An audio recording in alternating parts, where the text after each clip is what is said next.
মাত্র ৯ মাসেই বাংলাদেশের মানুষ প্রায় ১৫০০ কোটি টাকার বেশি খরচ করেছে শুধুমাত্র এই ৩টা গ্যাসের ওষুধের পেছনে।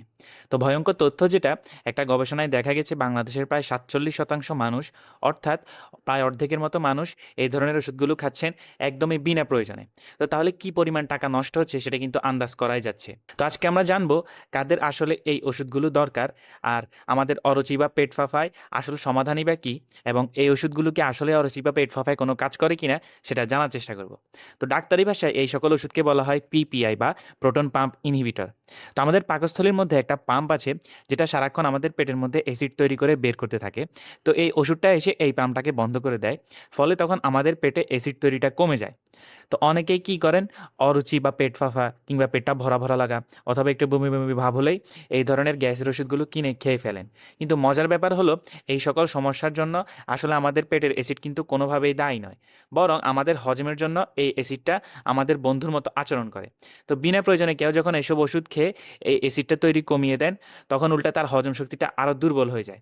তো আপনি ভাবতে পারেন, তাহলে এই ধরনের ওষুধগুলো খেলে এসব সমস্যায় আমাদের আরাম লাগে কেন? আসলে এটা অনেকটা মনের সান্ত্বনা বা প্লাসেবো ইফেক্টের মতো। তো আপনি এই ওষুধগুলো খেয়ে তখন সাময়িক আরাম পেলেও আপনি কিন্তু নিজের অজান্তেই নিজের ক্ষতি করছেন। কারণ আল্লাহ আমাদের পেটের মধ্যে এই অ্যাসিডটাকে দিয়েছেন আমাদের খাবারটা ঠিকঠাক মতো হজম করার জন্য, কিন্তু আমরা এই ধরনের উল্টাপাল্টা ওষুধগুলো খেয়ে আমাদের পেটের সেই ব্যালেন্সটা নষ্ট করে ফেলছি। তো তাহলে আমাদের অরুচি বা পেট ফাঁপা কিংবা বমি বমি ভাব এসব সমস্যার জন্য আমরা কি করব? প্রথমত আমরা খাবারটাকে ঠিকমতো চিবিয়ে খাবো। আমরা সাধারণত খুব তাড়াহুড়ো করে খাবার খাই, তো যেটা আমাদের হজমের জন্য কিন্তু খুবই খারাপ। তো আমরা যদি ভালোমতো চিবিয়ে খাবার খাই, তাহলে আমাদের পাকস্থলীর কাজটা পরবর্তীতে সহজ হয়ে যায়। এরপরে আমরা অল্প অল্প করে বারবার খাবো। পেটটা একদম ঠাসিয়ে না খেয়ে অল্প অল্প করে বারবার খেলে আমাদের পেট ফাঁপা ভাবটাও কিন্তু কমে। তো এরপর খাওয়ার পরে সাথে সাথে না শুয়ে অন্তত ১০ থেকে ১৫ মিনিট হাঁটাহাঁটি করলেও কিন্তু আমাদের হজমটা ভালো হয়। এছাড়া আদা কিংবা লেবু পানিও আমাদের বদহজম ভাব কাটাতে সাহায্য করে। তো সামান্য এই ধরনের আদা চা বা সামান্য লেবু পানি প্রাকৃতিকভাবে কিন্তু দারুণ কাজ করে আমাদের শরীরে। এছাড়া আমরা প্রোবায়োটিক্স, যেমন এই ধরনের দই মাঝে মধ্যে খাওয়ার অভ্যাসটা করতে পারি। তো এটা আমাদের অন্ত্রের ভালো ব্যাকটেরিয়াটাকে বাড়াবে, যেটা আমাদের পেট ফাঁপাকে প্রতিরোধ করবে।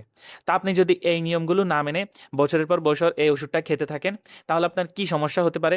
প্রথমত, আপনার শরীরে ক্যালসিয়ামের পরিমাণ কমে গিয়ে আপনার হাড়টা দুর্বল হবে এবং একসময় আপনার হাড়টা খুব ভঙ্গুর হয়ে যাবে।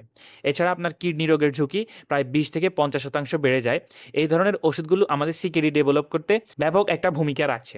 এছাড়া কেউ যদি দীর্ঘদিন এসব খায়, তাহলে তার আয়রন, ভিটামিন বি 12 শরীরে কমে গিয়ে তার রক্তশূন্যতাও কিন্তু দেখা দিতে পারে। তাই আমাদের অরুচি বা পেট ফাঁপা হলেই শুধু এই ওষুধগুলো না খেয়ে আমরা আমাদের এই ধরনের জীবনযাত্রার পরিবর্তনের চেষ্টা করব।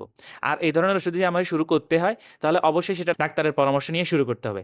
আর হুট করে কেউ যদি এসব ওষুধ খাওয়া বন্ধ করে, তাহলে তার রিবাউন্ড অ্যাসিড হাইপার সিক্রেশনের মতো সমস্যা হতে পারে। এতে কিন্তু আপনার অ্যাসিডিটির সমস্যা হিতে বিপরীত হবে।